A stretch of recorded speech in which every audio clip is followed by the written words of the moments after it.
چھوٹا سے فقی خاکہ پیش کر رہا ہوں آپ کے سامنے، ذرا توجہ فرمائیے۔ 1884 میں علماء نے فتویٰ دیا کہ گائے کی قربانی ناجائز ہے، اور امام محمد رضا نے اس کے مقابلے میں فتویٰ دیا جائز ہے۔ آج قربانی وہ بھی کرتے کہ نہیں کرتے؟ تو عمل کس کے فتوے پر ہوا؟ بولو نا۔ آگے چلیے، شاہ اسماعیل دہلوی نے اللہ رب العالمین کے بارے میں لکھا کہ اللہ جھوٹ بولنے پر قادر ہے، ممکن ہے، جس کی تائید علماء نے 1890 میں کی تھی۔ علامہ فضل حق خیر آبادی رحمۃ اللہ علیہ نے امام احمد رضا فاضل بریلوی نے اسے ناممکن بتایا تھا۔ دو، آج مجھے بتائیے کہ آج یہ فتویٰ لکھ کر دے سکتے ہیں؟ کیا لکھ کر دیں گے؟ جو امام احمد رضا نے کہا ہے نا، تو عمل کس کے فتوے پر ہوا؟ آگے چلیے، 1894 یہ اعلیٰ حضرت کی زندگی کا میں سن بتا رہا ہوں آپ کو، 1894 یعنی 1894 عیسوی میں حلقہ کے سرخیر مولانا رشید احمد گنگوہی نے، کسی نے پوچھا حضرت یہ ڈاک پر جو ٹکٹ لگتا ہے اور منی آرڈر جب بھیجتے ہیں تو اس کے اوپر جو زیادہ پیسے لگتے ہیں کیا ہے؟ کہنے کہ سود ہے۔ یعنی منی آرڈر اگر آپ 100 روپے بھیجتے ہیں تو اس پہ 5 روپے 10 روپے لگتا ہے نا، تو کہتے ہیں یہ سود، جو کرائے کو سود میں فرق نہ کرے وہ مفتی ہے۔ دیکھیں آپ، امام احمد رضا خان فاضل بریلوی نے اس وقت یہ فتویٰ دیا، اس کو سود نہیں کہتے، اس کو کرایہ کہتے ہیں۔ آج یہ اسلامک بینکاری کے فتوے دے رہے ہیں۔ میں پوچھتا ہوں کریڈٹ کارڈ کے حوالے سے، اجارے کے حوالے سے، اس کی انسٹالمنٹ کے حوالے سے ہیں، اور اس کی جس دن ٹرانزیکشن ہے اس کے حوالے سے آپ تعویلیں کر رہے ہیں۔ آپ کے گنگوئی صاحب کو تو فتویٰ منی آرڈر کے اوپر 1 روپے زیادہ رکھنے کا سود تھا، آپ کس کے فتوے پر آئے؟ گنگوئی کے فتوے پر، امام محمد رضا کے۔ آگے چلیے میرے 1895 رشید احمد گنگوئی نے فتویٰ دیا عید میں معانقہ کرنا ناجائز ہے، امام محمد رضا نے فتویٰ دیا جائز ہے۔ آج یہ بھی اپنی مسجد میں گلے ملتے کہ نہیں ملتے؟ کس کے فتوے پر عمل ہوا؟ بولو نا۔ آگے چلو، تھوڑا سا آگے چلو۔ اور 1902 میں مولانا رشید احمد گنگوئی نے فتویٰ دیا کوا کھانا حلال ہے۔ امام احمد رضا نے کہا حرام ہے۔ کیا کہا امام احمد رضا نے؟ بولیے، حرام ہے۔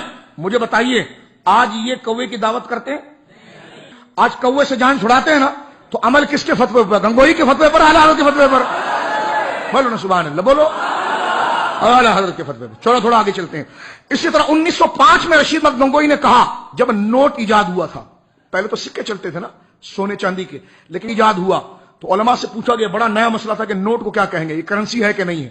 تو گنگوئی نے فتویٰ دیا تھا اس کی حیثیت چیک کی ہے، یعنی خود سے یہ مال نہیں ہے، چیک کی ہے۔ امام احمد رضا نے کہا تھا یہ خود ثمن اصطلاحی ہے۔ امام احمد رضا نے فتویٰ دیا یہ خود ثمن اصطلاحی اور مال متقوم ہے۔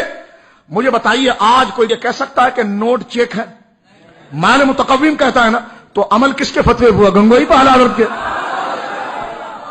چلیں آگے۔ 1913 میں علماء فرنگی محل اور علماء دیوبند مسجد کی وقف زمین پر سڑک بنانے کا فتویٰ دیا تھا، اور امام احمد رضا نے نہ بنانے کا فتویٰ دیا تھا۔ تو کس کے فتوے پر عمل ہوا؟ بے مسئلے پر ہی اعلیٰ حضرت کے۔ بولو نا یار، اعلیٰ حضرت۔ تھوڑا آگے چلیں۔ اسی طرح 1918 کے اندر حکیم الامت جس کو یہ کہتے ہیں جناب مولانا اشرف علی تھانوی صاحب، ان کے ایک شاگرد مولانا حسن نظامی ثانی، انہوں نے لکھا تھا کہ مشائخ طریقت کو سجدہ تعظیمی جائز ہے، اور امام محمد رضا نے کہا تھا ناجائز ہے۔ آج یہ فتویٰ دے سکتے ہیں؟ فتویٰ دیں گے نا، تو عمل کس کے فتوے پر ہوا؟ اچھا آگے چلیں۔ 1919 میں علماء نے ہندوستان کو دارالحرب کہا تھا، اور اعلیٰ حضرت فاضل بریلوی رحمۃ اللہ علیہ نے اس کو دارالاسلام کہا تھا۔ کیا کہا تھا؟ آج کوئی دوسرا دارالحرب کہہ سکتا ہے انڈیا کا؟ دارالاسلام کہتا ہے نا، کیونکہ دارالحرب کہے گا اس کو تو پھر جہاد فرض ہو جائے گا، وہاں رہنا جائز نہیں ہوگا۔ آج یہ دارالاسلام کا فتویٰ دے رہے ہیں باقاعدہ، تو بتاؤ عمل کس پر ہوا؟ امام احمد رضا کے فتوے پر۔ اس لیے ہم کہتے ہیں امام احمد رضا جذبات کو پیچھے رکھتے تھے، اصول کو آگے رکھتے تھے۔ بولیے سبحان۔ امام محمد رضا کے فتووں میں سیاست نہیں تھی کہ تھوڑا جیب میں ہاتھ ڈالو، تو یہ کہتے دیکھو بھائی جو کام رسول اللہ نہ کرے، جو صحابہ نہ کرے، وہ تابعین نہ کرے، وہ کام کرنا حرام ہے۔ جو کام رسول اللہ نے نہ کیا ہو، دیکھو تم میلاد کرتے ہو، اب یہ بڑی لمبی کہانی، بہت لمبی فہرست بناتے ہیں ڈاکٹر کی طرح، یہ بھی میڈیکل اسٹور، یہ ہمارے لیبورٹری سے آپ چیک اپ کرائیں۔ ارے حضرت پیٹ خراب ہے، تم نے دماغ کا بھی ایکس رے لکھ کر دیکھا، گزارا کیسے ہوگا؟ تو اب یہ پوری ایک لمبی لسٹ بنا کر دیتے ہیں، ٹھیک ہے نا، یہ بھی بدعت، یہ بھی بدعت، یہ بھی بدعت۔ کیوں بدعت؟ صحابہ نے کیا تھا، تابعین نے کیا تھا۔ لیکن اگر دارالعلوم میں ختم بخاری ہو اور دیگیں آ رہی ہوں تو گنگوہی صاحب سے کسی نے پوچھا حضرت یہ ختم بخاری جو ہم کرتے ہیں یہ تو رسول اللہ کے دور میں تو یہ کتاب ہی نہیں تھی، صحابہ کے دور میں یہ کتاب ہی نہیں تھی، تابعین کے دور میں کتاب ہی نہیں تھی. اب پوچھا گیا حضرت یہ تو بخاری کے بعد آپ یہ کھلا رہے ہیں سب کو، تو بخاری تو حضور کے دور میں بھی نہیں تھی، نہ مسلم تھی اور نہ صحابہ کے دور میں، تابعین کے دور میں تھی، تو یہ قرون ثلاثہ میں تو تینوں چیزیں نہیں تھی، یہ بدعت نہیں ہے؟ کہ نہیں یہ بدعت نہیں ہے، ہر نیک کام کے بعد دعا کر لینی چاہیے. تو میں نے کہا کیوں سنت نیا کام اچھا نیک کام نہیں؟ نماز جنازہ کے بعد دعا کرنا یہ کیا کوئی نیک کام نہیں ہے؟ میلاد شریف فاتحہ کھانا سامنے رکھ کر یہ ساری نیک کام نہیں ہے؟ تو یہ سب آرام ہو گئے. اور جناب خود کی دیکھ کی بات آئی تو صحابہ کے دور میں بھلے نہ ہوا لیکن کہتے ہیں یار اب رہنے دو نا، اب اتنے بھی سختی نہیں کرو. اسی طرح آپ دیکھتے ہیں کہ عید کی نماز کے بعد چندہ ہوتا ہے مولوی صاحب کے لیے، صفیں چلتی ہیں، صفوں میں چلتے مولوی صاحب کا چندہ، مولوی صاحب کا چندہ، ٹھیک ہے. پوچھا جب گیا تھانوی صاحب سے کہ خطبے کے بعد دعا امام صاحب عید کے دن کرتے ہیں اور فرض نماز عید کی نماز کے بعد کرتے ہیں، یہ رسول اللہ نے کی، صحابہ نے کی، تابعین نے کی.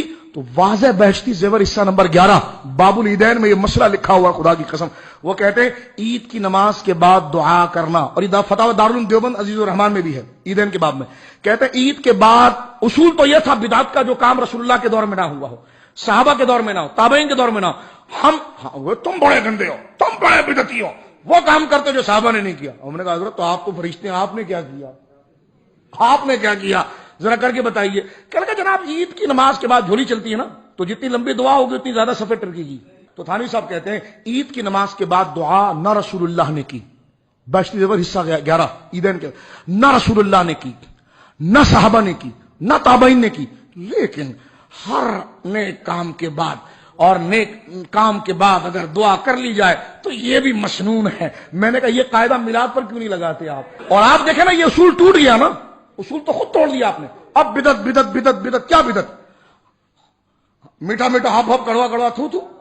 اور کسی نے پوچھا قاسم نانوتوی صاحب سے کہ یہ حضور نے فرمایا من احدث فی امرنا ھذا ما لیس منہ فہو رد، کہ جو ہمارے دین میں نیا کام نکالے وہ مردود ہے. تو کہنے گے ہاں صحیح بات ہے، کیا غلط ہے؟ کہا حضور یہ ہمارا مدرسہ تو حضور کے دور میں نہیں تھا، اور یہ 7 پیریڈ لگتے ہیں، 40 منٹ کا 1 گھنٹہ ہوتا ہے، 1 پیریڈ ہوتا ہے، پہلے حدیث، پہلے تفسیر، پھر حدیث، پھر فقہ، پھر یہ گھنٹے تو نہیں لگتے تھے. تو یہ احداث فی الدین نہیں ہے؟ کہنے لگے نہیں بیٹا یہ احداث للدین ہے.